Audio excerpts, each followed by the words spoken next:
All right, welcome. So I'm James. I wanted to introduce the core organizing team.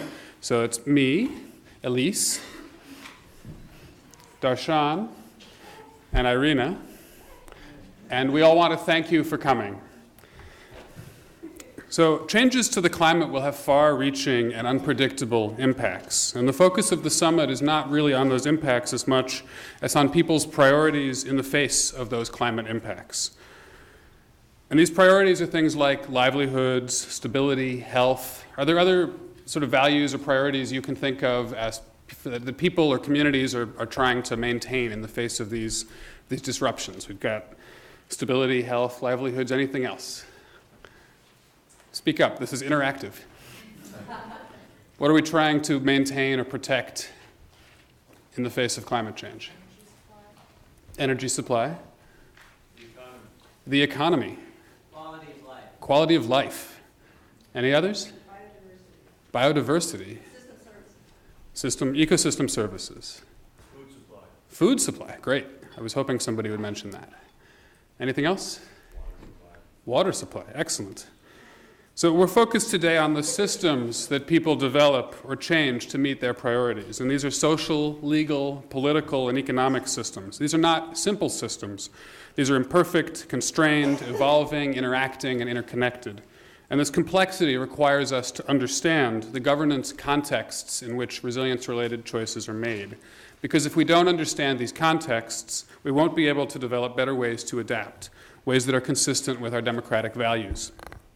So this summit is a place to ask some big questions. For example, to make our society more resilient to climate change, what reforms could improve decision-making or implementation?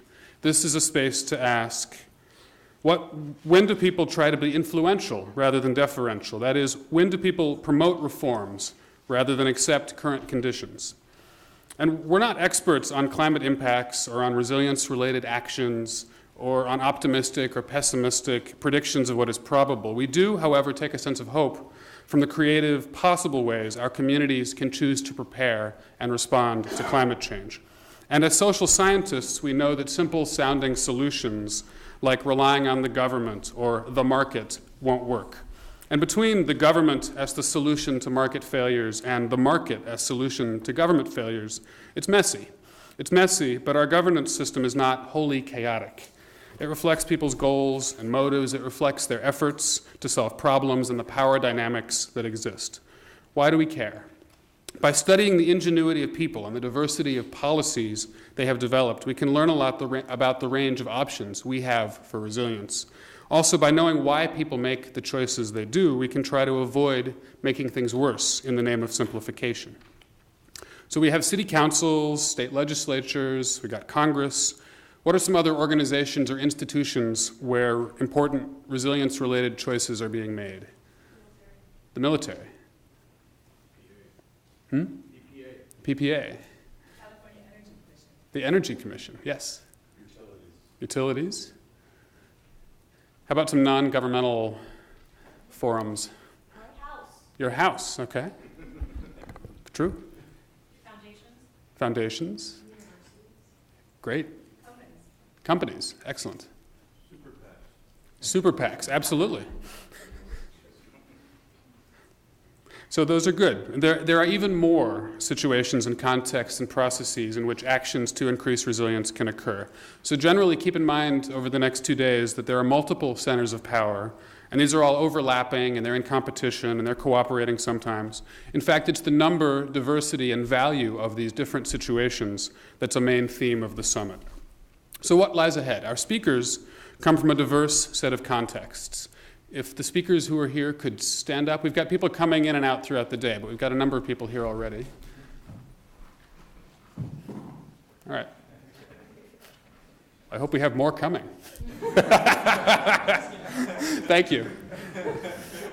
From them, we will learn about the possibilities for resilience drawn from everyday practices of problem solving. And we will discuss a mix of big questions and specific cases. These range from what would a climate-resilient, self-governing society look like to how resilient is DC's water system to flooding. And our program is divided into 4 main sections. This morning, we will start with Dr. David Titley and then move to look at some of the diverse policy responses to climate change that are happening. And this morning's session on conflicts is key for several reasons. First, conflicts are inevitable. We can't develop systems in which conflicts will never arise. And this is why we have checks and balances. This is why we have appeals. This is why there are multiple arenas you can go to if you run into obstacles in one place. The second reason conflicts are important is because they highlight power differentials or structural problems in society or in governance institutions. For example, there might be a conflict when a community of people outside of the policy process don't get resources. And third, while conflicts can be costly and tragic, they can also be beneficial if they facilitate problem solving, bargaining, or agreement. And a key benefit of some forms of conflict is learning that can help progress towards resilience. Then we will have lunch. There are some discussion questions. I will discuss those as we send you out to lunch. This afternoon, we will present some additional complexity as we explore corporate sector behavior and water system resilience. Then Dr. David Orr will wrap things up with comments on the day. And please stay for the reception. Tomorrow morning, we begin with Dr. Dorsey, and then disasters. We will hear about extreme cases where our infrastructure and our social, economic, and governance systems came under extreme pressures.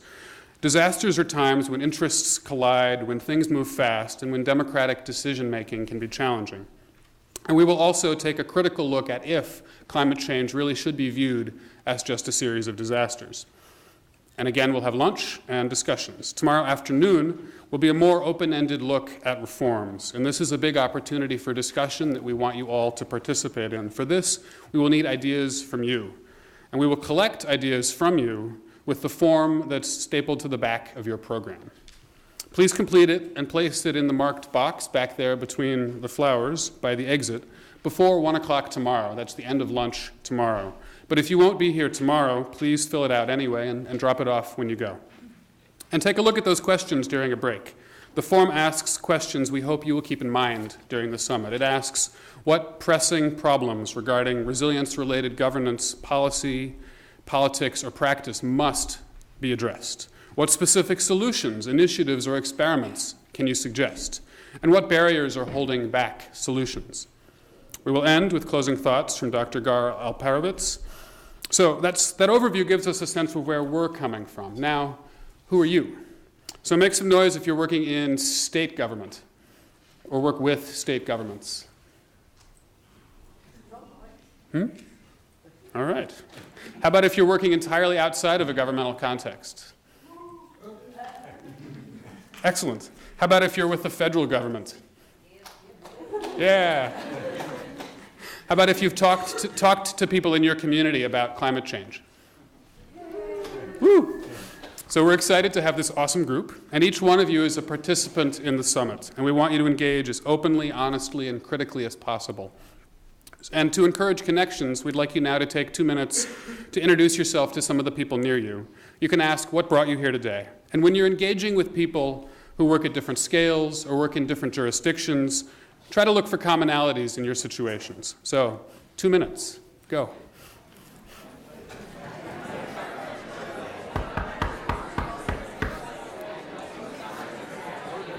Order.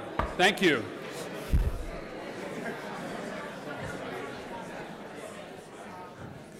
So I'm glad to hear everybody's getting along well. I was actually tempted to just let that go for the next day and a half because everybody seemed to be having fun. But hopefully the program will be interesting too. So thank you for doing that, and we wanted to thank the American Association for the Advancement of Science's Science and Technology Policy Fellowship for their amazing support and encouragement. They sponsored this event. And I'll recognize Eddie and Kristen when they get back. I think they had to step out for something. Thanks also to Bioneers for helping us get some of the speakers. John and Teo are here. Yep. Thanks to our moderators and volunteers for helping out in many, many ways. So just a few logistics, and then I'll get off the stage. The bathrooms, if you haven't found them already, are outside of the auditorium and sort of in the far corner of this floor. Please put your cell phones on silent. We are being recorded, and there may be press present. We have food. You noticed the breakfast. There'll be a breakfast again tomorrow, lunch today and lunch tomorrow, and unfortunately you can't bring any of that in here. After lunches and breaks, please help us keep the day on track by trying to come back in on time. We want the sessions to be engaging, but please try to keep your comments and questions brief and on topic.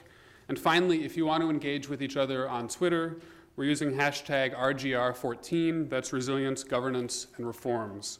So, thank you, and now to Darshan.